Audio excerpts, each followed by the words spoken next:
love, everyone. Welcome back to this YouTube channel. If you are new here, special welcome to you. My name is Saran from SaranSays.com, and on this YouTube channel, I like to make videos about grit, gratitude, goal setting, books, body, and bettering your life.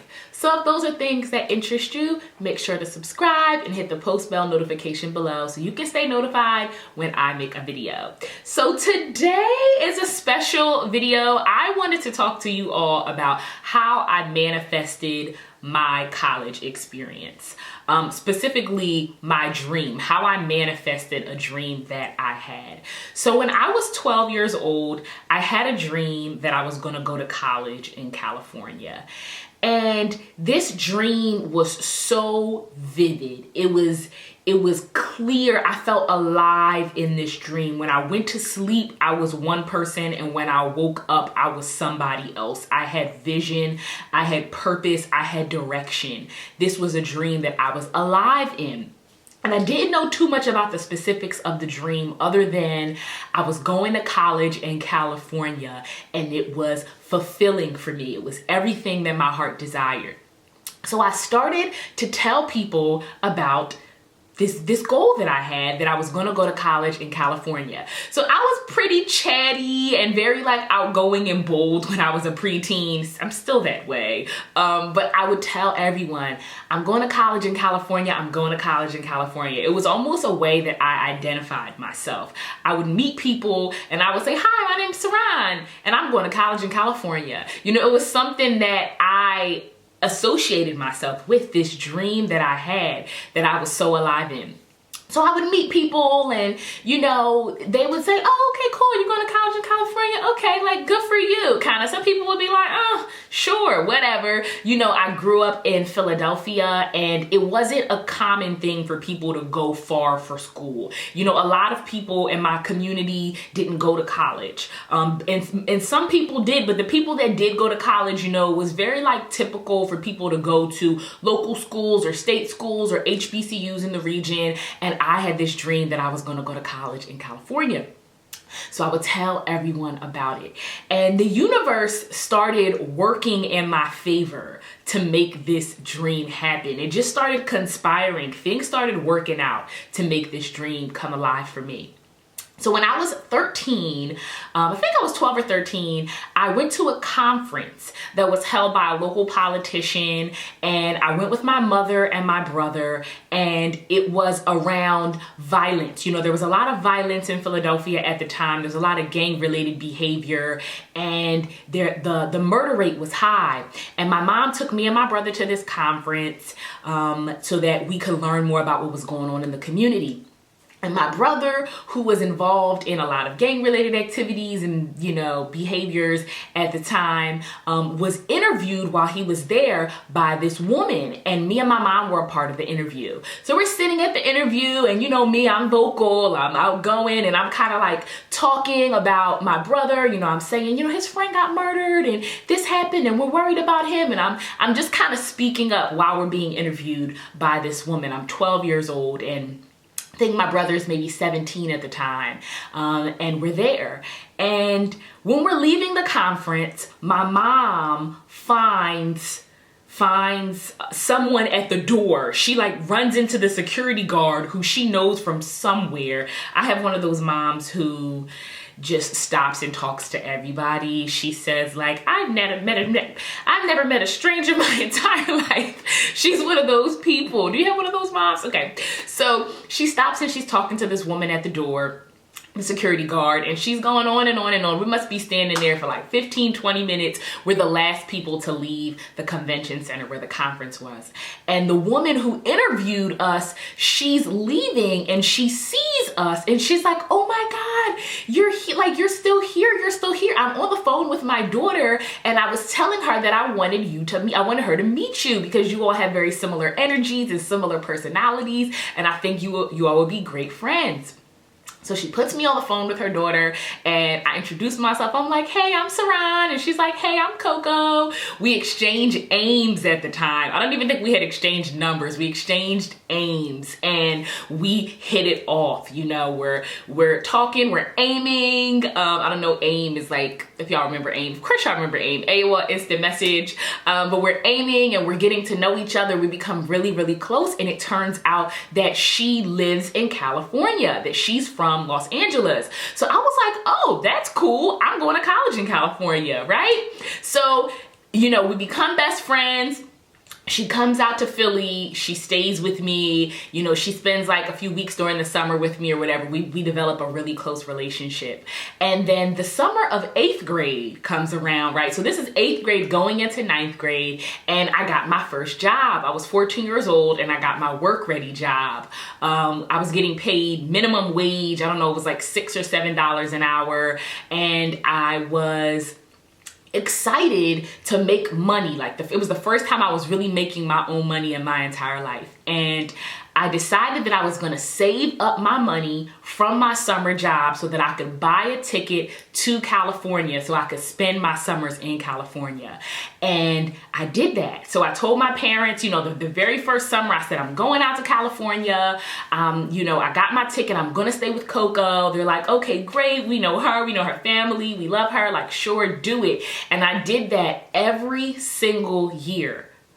My high school experience. I did that every single year. After 8th grade, I went. After 9th grade, I went. After 10th grade, I went. So 11th grade comes around and I tell my mom and my dad, I'm like, okay, you know, it's time to start looking for schools. You know, it's time, you know, 11th grade is when they say, well, this is the year that really counts for the schools that you're able to get into. This is when it matters that your grades are really good. So, you know, be focused. And this is the time where it's time to start thinking about the schools that you want to go to.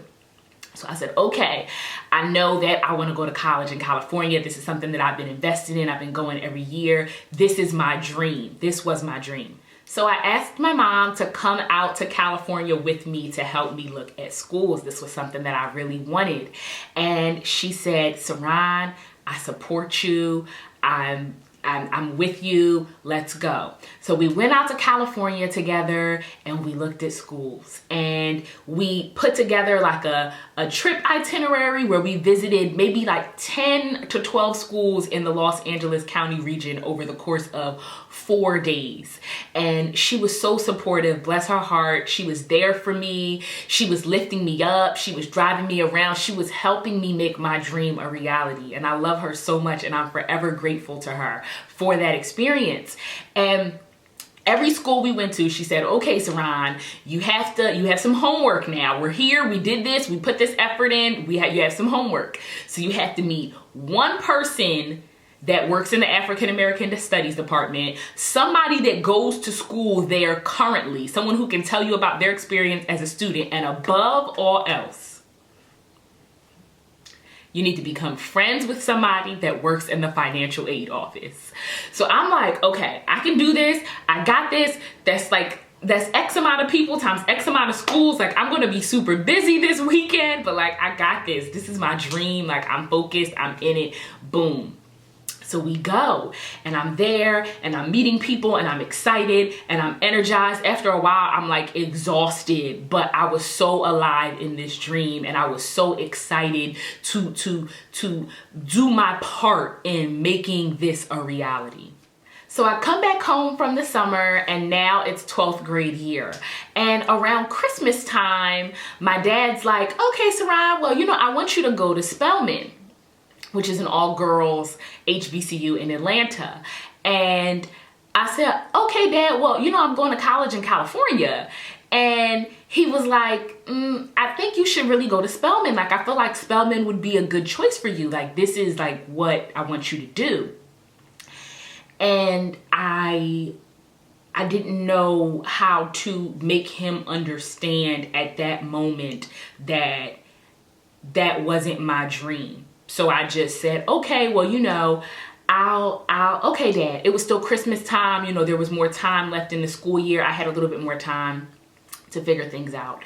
And some time goes on and he's saying, okay, Spelman, he keeps dropping Spelman, he keeps dropping Spelman. He keeps telling me, you're the kind of woman that would do great at Spelman. You're smart, you're beautiful, you're educated, like that's a great school. You'll succeed there. You'll go far there. And I said, okay, Dad, well, I really want to go to college in California. That's really my dream.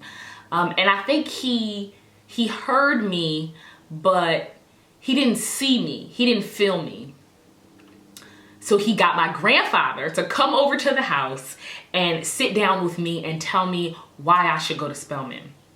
I'm like, okay, I understand that this is what you want for me. This is what you all believe is the right decision for me, but I want to go to college in California. This is my dream.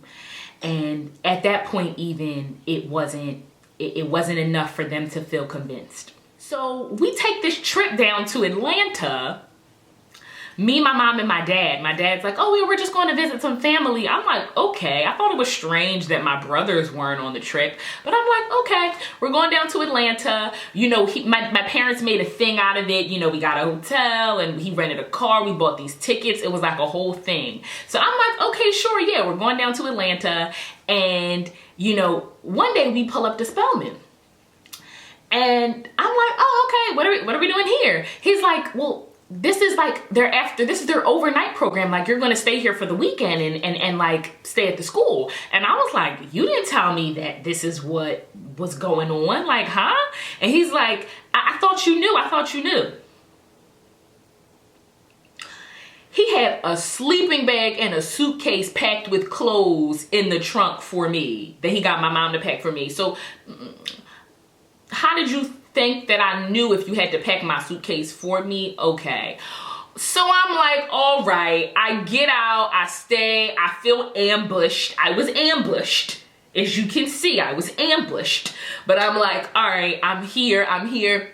Whole weekend was great. I met a lot of nice girls. The whole time I'm there, I'm telling them, I'm going to college in California. I'm going to college in California. Nice to meet you. I'm going to college in California, right? So the weekend is over and we go back home, and now it's time to really get serious about like the applications and, being focused on making it all work, making it come together. There's a period of senior year where you're like super focused on like applying and getting acceptance letters and all that stuff. So it was that time. And I begged my dad for weeks. I cried and I begged and I sat him down and I said, Dad, please, please, please let me go to college in California. This is my dream. I've been dreaming about this since I was 12 years old, Dad. This is my dream. And he said, okay, Saran, if that's what you want to do, I support you. And it meant the world to me. I'm close to my mom and I'm close to my dad. We have a really tight-knit family, and it would just not feel right if I was doing something and I knew I didn't have my dad's support. I really wanted his support and I needed his support in order to feel good about that decision. So when he said, you know what, Saran, I got you. I'm here for you. If that's what you want to do, I support you. I was elated. So that was hurdle number one. Then it came time to wait for my acceptance letters. Okay? So I applied for 7 schools, right? 3 on the East Coast and 4 in California. And this was the time, it was time for me to hear back from the schools. So heard back from Temple, got accepted. Heard back from Spelman, got accepted. Heard back from Howard, I got a full ride. That's where my parents went to school. And I said, waiting for those California letters, right? So they're like, girl, you're tripping. I'm like, this is my dream. I wanted it. I was so fervent about my dream. And I got my first letter back from my school, one of the schools that I applied to in California. I got rejected. They said, we can't admit you for this incoming fall. We apologize. I got my second letter, rejected. So I said, okay, God, this was a dream that you gave me. Like, I trust you. Okay, I'm going to be faithful. Like, if it's not meant to be, it's not meant to be, but I trust you that this is really what I want. And I got my third letter, I got rejected. So I'm waiting for my last letter. And as the universe would have it, I was actually with my best friend Coco, the one who's from California, at her school in Syracuse, New York. I went to go visit her. It was the spring break of my senior year. And we're on her bed and I get an email one morning. Congratulations, you've been accepted to Loyola Marymount University for the fall of blah, blah, blah. I was alive. We're like jumping up and down on the bed. We're having like a pillow fight. She's like, oh my God, congratulations. It was a moment. I was so excited. So that was hurdle number 2. And then it was financial aid package time.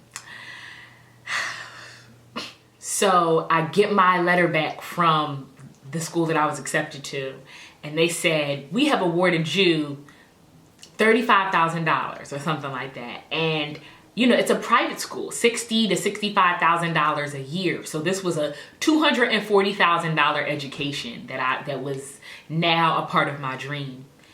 And it wasn't enough money. So told my mom, told my dad, you know, my mom's like, one person who works in the African American Studies department, one person who goes to the school, and friends with somebody who's in the financial aid office. So I called up Mr. Mason. Mr. Mason was my friend who was in the financial aid office. And I tell him, Mr. Mason, you know, I really want to go to the school. I'm really excited about this, but I don't have enough money. And he said, I'll see what I can do. He calls me back about a week later and he says, okay, we can give you $15,000 more. Go to my mom. She said, it's not enough. So I called him back. Thank you so much, Mr. Mason. Thank you. I need some more money.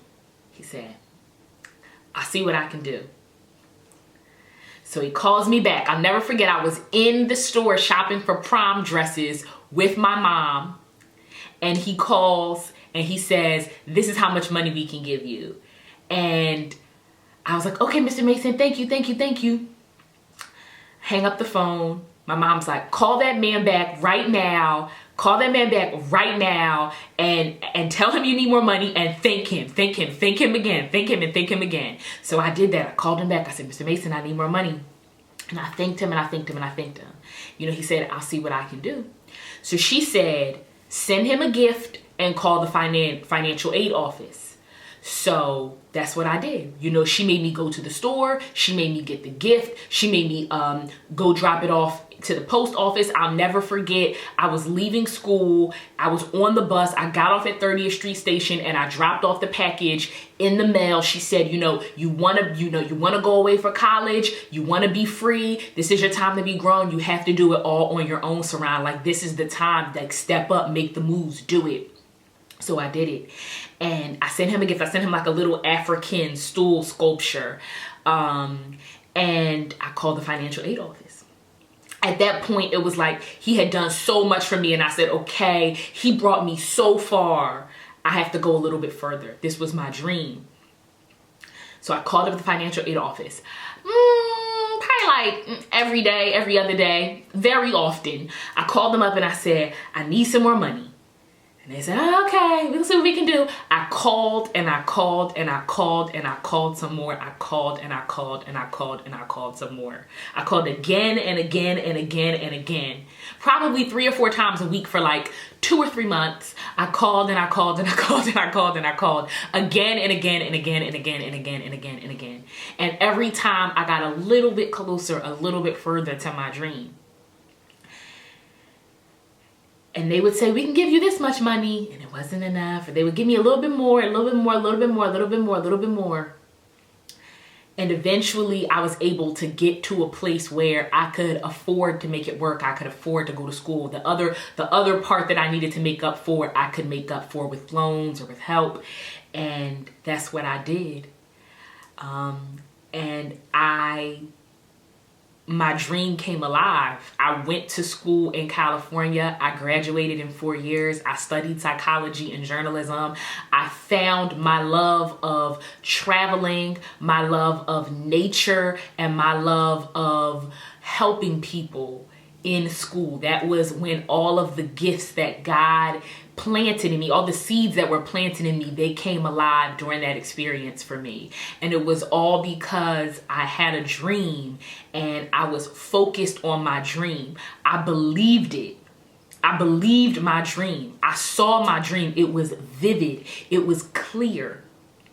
And I want to share this story about how I manifested it, because there's some things that I know are so important when it comes to making your dreams become a reality and manifesting your dreams. So I wanted to share a few things that helped me to manifest my dream with you, so that if you have a dream that you're focused on or that you want to go to, you can start to make it happen for yourself.